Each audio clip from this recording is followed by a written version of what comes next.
Business Essential is known for being a platform that can do tasks in many different ways. And so in the example where I can actually go in and create a manual purchase invoice, I also can, from a purchase order, I can, for example, um, uh, I have here an order from RightSauce 365, and I can see here that I've got an invoice to be created for these items that have been received, okay, that are not yet invoiced.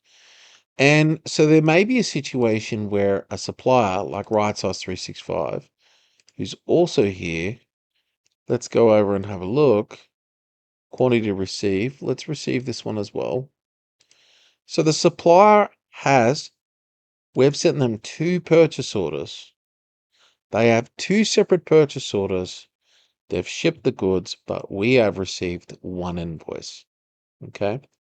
So in this scenario where you need to invoice for 2 orders, you actually have already received, because there's receipts against it. We can go to purchase invoices. We can create a new purchase invoice. And instead of using the purchase order to create the invoice the normal way, let's go from receipt.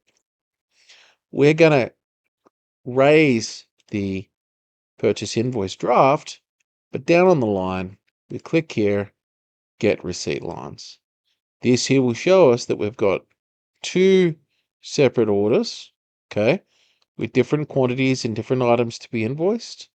And if I highlight them all and I hit OK, it's going to inject them with comments from what applicable receipt number, what the total is to invoice within the system.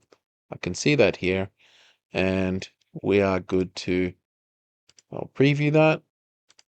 And you notice I preview most things that I do when I'm in training, because it gets users to start thinking about what is the impact on the general ledger from the posting setups. It's a healthy practice.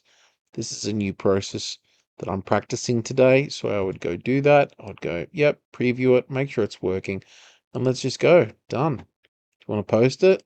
Yes, sir, I do.